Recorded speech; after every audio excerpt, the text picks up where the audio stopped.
ರಾಜ್ಯ ಬಿಜೆಪಿ ಹಾಗೂ JDS ಪಕ್ಷಗಳ ಕುತಂತ್ರದಿಂದ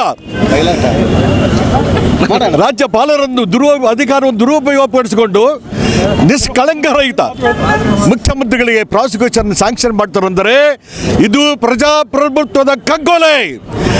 ಸಂವಿಧಾನವನ್ನು ದುರುಪಯೋಗಪಡಿಸಿಕೊಂಡ ಗವರ್ನರ್ ಕೂಡಲೇ ಹಿಂದಿರುಗಬೇಕು. ಏಕೆ?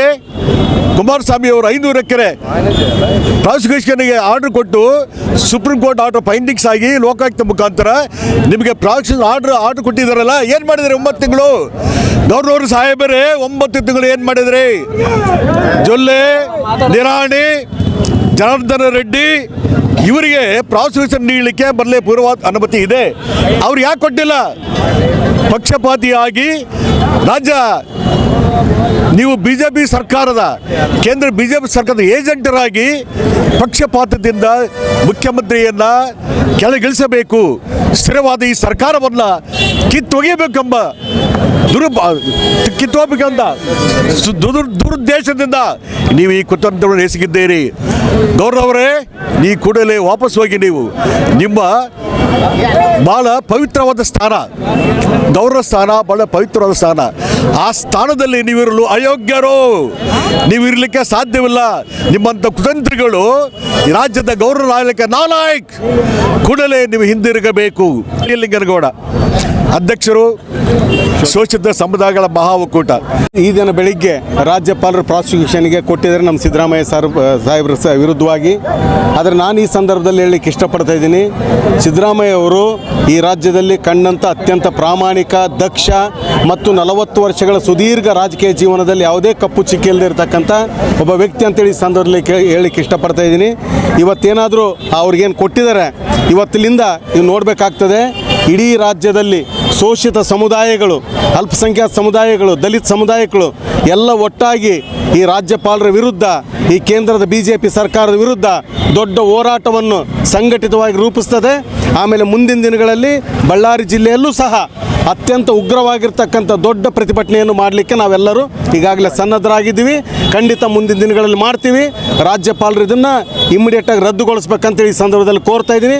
ಇನ್ನೊಂದು ಮುಖ್ಯವಾಗಿ ಎಚ್ಚರಿಕೆ ಏನಂತಂದರೆ, ಅಶೋಕ್ ಅವರು ಇರ್ಬೋದು ಮತ್ತು ನಮ್ಮ ಇವರು ವಿಜೇಂದ್ರ ಅವರು ಇರ್ಬೋದು, ಇವರೆಲ್ಲರೂ ನಮ್ಮ ಮುಖ್ಯಮಂತ್ರಿಗಳ ಬಗ್ಗೆ ಹಗುರವಾಗಿ ಮಾತಾಡ್ತಾ ಇದ್ದಾರೆ. ದಯಮಾಡಿ ಅರ್ಥ ಮಾಡ್ಕೊಳ್ಬೇಕು.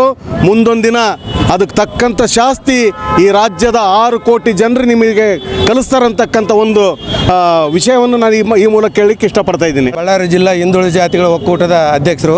ಇವತ್ತು ಬಹಳ ಮುಖ್ಯವಾಗಿ ಗ್ಯಾರಂಟಿ ಪ್ರಾಧಿಕಾರದ ಜಿಲ್ಲಾಧ್ಯಕ್ಷರು. ಯಾಕೆ ಬಹಳ ಮುಖ್ಯವಾಗಿ ಸಿದ್ದರಾಮಯ್ಯನವರು ಇಳಿಸೋಕ್ಕೆ ತಂತ್ರಗಾರಿಕೆ ಮಾಡ್ತಾ ಇದ್ದಾರೆ ಅಂದರೆ, ಅವರು ಬಡವರ ಪರವಾಗಿದ್ದಾರೆ. ಶ್ರೀಮಂತರು ಯಾವತ್ತಿಗೂ ಕೂಡ ಬಡವರ ಕೈಗೆ ದುಡ್ಡು ಹೋಗೋದನ್ನು ಸಹಿಸೋದಲ್ಲ. ಇವತ್ತು ಪ್ರತಿ ತಿಂಗಳು 2,000 ರೂಪಾಯಿ ಮಹಿಳೆಯರಿಗೆ ಹಣ ಹಾಕ್ತಾರೆ. ಅವರ ಮನೆಗೆ ಬಡತನ ಇಲ್ಲದಂತೆ ಅಕ್ಕಿ ಕೊಡ್ತಾ ಇದ್ದಾರೆ. ಹೆಣ್ಮಕ್ಕಳು ಬಸ್ಸಿನಲ್ಲಿ ಓಡಾಡ್ತಿದ್ದಾರೆ ಮತ್ತು ಯುವಕರಿಗೆ ದುಡ್ಡು ಕೊಡ್ತಾ ಇದ್ದಾರೆ. ಅವರ ಮನೆಗಳು, ಬಡವರ ಮನೆಗಳು ವಿದ್ಯುತ್ತಿನಿಂದ ಬೆಳಗ್ತಾ ಇದ್ದಾವೆ. ಇದರ ಕುತಂತ್ರ. ಯಾಕೆ ಪ್ರಾಸಿಕ್ಯೂಷನ್ನು ಇವರೊಬ್ಬರಿಗೆ ಎಲ್ಲ ಇರೋದು? ಇದಕ್ಕಿಂತ ಮುಂಚಿತವಾಗಿ 2013ರಲ್ಲಿ ಕುಮಾರಸ್ವಾಮಿ ಅವ್ರದ್ದು ಒಂದು ಇನ್ವೆಸ್ಟಿಗೇಷನ್ ಮಾಡಿ ಆಲ್ರೆಡಿ ಲೋಕಾಯುಕ್ತ ಅಂತಕ್ಕಂಥ ಸಂಸ್ಥೆ ಅಲ್ಲಿ ಕೊಟ್ಟಿದ್ರು ಕೂಡ ಅವ್ರದ್ದು ಕೊಟ್ಟಿಲ್ಲ 2013ರಿಂದ. ಆದರೆ ಯಾರೋ ದಾರ್ಯಾಗ ಹೋಗೋ ದಾಸಯ್ಯ ಬಂದು ರಾಜ್ಯಪಾಲರನ್ನ ಕಂಡ್ರೆ ಇವರು ಪ್ರಾಸಿಕ್ಯೂಷನ್ ಕೊಡ್ತಾರಂದರೆ ಇದಕ್ಕೆ ಏನಾದರೂ ಅರ್ಥ ಇದೆ? ತನಿಖೆ ಸಂಸ್ಥೆ ಅವನು ಯಾರು ಈಗೇನು ಅಲ್ಲಿ ಅರ್ಜಿ ಅಬ್ರಾಹಂ ಅಂತ ಕೊಟ್ಟನಲ್ಲ, ಅವನೇನನ್ನ ತನಿಖೆ ಸಂಸ್ಥೆ? ಅವನೊಬ್ಬರು ಬ್ಲ್ಯಾಕ್ ಮೇಲರು. ನಾಳೆ ನಾನು ಇನ್ನೊಬ್ಬರ ಮೇಲೆ ಹೋಗಿ ಕೊಡ್ತೀನಿ, ಹಂಗೆ ಕೊಡ್ತಾರೆ ಇವರು. ಒಂದು ಜವಾಬ್ದಾರಿಯುತವಾಗಿರ್ತಕ್ಕಂಥ ಲೋಕಾಯುಕ್ತ 2013ರಲ್ಲಿ ಕುಮಾರಸ್ವಾಮಿ ಮೇಲೆ ಕೊಟ್ಟಿದೆ.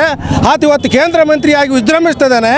ಇದು ಬಡವರ ವಿರುದ್ಧ ನಡೀತಕ್ಕಂಥ ಪಿತೂರಿ. ಪ್ರಾಸಿಕ್ಯೂಷನ್ ಅಂತೇಳಿ ಅನುಮತಿ ಕೊಟ್ಟಿರ್ತಕ್ಕಂಥ ರಾಜ್ಯಪಾಲರ ವಿರುದ್ಧ ಇದು ಕೇವಲ ನಮ್ಮ ಬಳ್ಳಾರಿಯಿಂದ ಪ್ರಾರಂಭಗೊಂಡಿದೆ ರಾಜ್ಯದಲ್ಲಿ. ಇದು ಸ್ಯಾಂಪಲ್ಲು. ಮೋದಿ, ಅಮಿತ್ ಶಾ ಅವರು ಇಲ್ಲಿಂದ ನೋಡಬೇಕಾಗ್ತದೆ.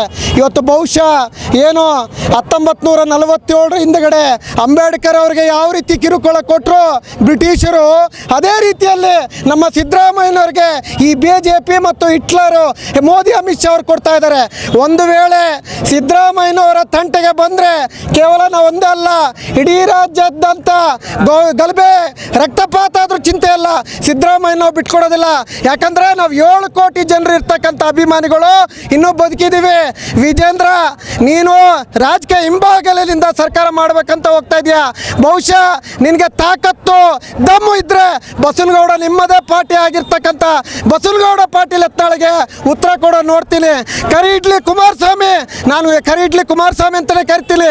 ಕೇವಲ 2 ಸೀಟ್ ಪಡೆದು ಇವತ್ತು ಕೋಮವಾದಿ ಬಿಜೆಪಿ ಅವ್ರನ್ನ ಬೀದಿಗೆ ಗಲಭೆಯಲ್ಲಿ ಬೈಕೊಂಡು ಇವತ್ತು ಅವ್ರ ಜೊತೆ ಹೋಗಿ ಸಂಸಾರ ಮಾಡ್ತಾ ಇದೆಯಾ. ಈಗಾಗಲೇ ಇಬ್ಬರಿಗೆ ಮೋಸ ಮಾಡಿ ಇನ್ನೂ ಅನೇಕ ಹೆಣ್ಮಕ್ಳನ್ನ ಬೀದಿ ಪಾಲು ಮಾಡಿರ್ತಕ್ಕಂತಿರೋರು. ಅಶೋಕ, ನೀನು ರಾಜಕೀಯ ಕುತಂತ್ರದಿಂದ ಮಾಡ್ತಾ ಇದೆಯಾ. ಇವತ್ತು ಅಶೋಕನಿಗೆ ಕೂಡ ನಾನು ಒಂದು ಸವಾಲನ್ನು ಹಾಕ್ತಿದ್ದೇನೆ.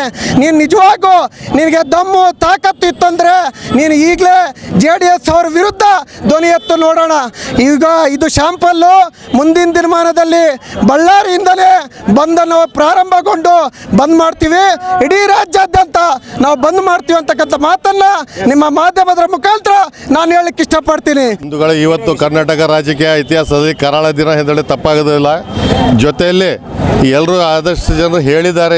ಇವತ್ತಿನ ಸಂದರ್ಭದಲ್ಲಿ ನಾನೊಂದು ಹೇಳೋದು ಇಷ್ಟ, ನಮ್ಮ ಗಣಿನಾಡು ಬಳ್ಳಾರಿ ಜಿಲ್ಲೆಯಲ್ಲಿ BJP ಸರ್ಕಾರದಲ್ಲಿ ನಮ್ಮ ಸ್ಥಳೀಯ ಶಾಸಕರು ಮಂತ್ರಿಗಳು ಅನೇಕ ಅವ್ಯವಹಾರ ಮಾಡಿದ್ದಾರೆ, ಆಕ್ರಮಣ ಮಾಡಿದ್ದಾರೆ, ಅನೇಕ ಗಣಿ ಭೂಮಿ ಅಕ್ರಮ ಮಾಡಿದ್ದಾರೆ, ಭೂಗಳ್ಳತನ ಆಗಿದೆ. ಅಂಥವ್ರ ಮೇಲೆ ಯಾಕೆ ನೀವು ಗವರ್ನರ್ ಪ್ರಾಸಿಕ್ಯೂಷನ್ ಮಾಡಿಲ್ಲ ಅಂತ ಹೇಳಿ ಒಂದು ಯಕ್ಷಗಾನ ಪ್ರಶ್ನೆ ಇದೆ. ಜೊತೆಯಲ್ಲಿ ಅನೇಕ ಬಾರಿ ಅವ್ರ ಕಾಲದಲ್ಲಿ ಮಾನ್ಯ ಮುಖ್ಯಮಂತ್ರಿ ಯಡಿಯೂರಪ್ಪನವರು ಜೈಲಿಗೆ ಹೋಗಿ ಬಂದರು, ಜನಾರ್ದನ್ ಜೈಲಿಗೆ ಹೋಗಿ ಬಂದರು, ಅನೇಕ ಜನರು ಹೋಗಿದ್ದರು. ಅಂಥ ಟೈಮಲ್ಲಿ BJP ಅವರು ಪ್ರಾಸಿಕ್ಯೂಷನ್ ಮಾಡೋಕ್ಕಾಗಿಲ್ಲ. ಈಗ ಹೇಗೆ ಹೊಸ ಕಾನೂನು ಮಾಡ್ತೀವಿ, ಇದು ಕಾನೂನು ಕೊಗ್ಗಲ್ಲೇ ಪ್ರಜಾಪ್ರಭುತ್ವ ಕಗ್ಗೊಲೆ ಅಂತ ಹೇಳಿದ್ವಿ.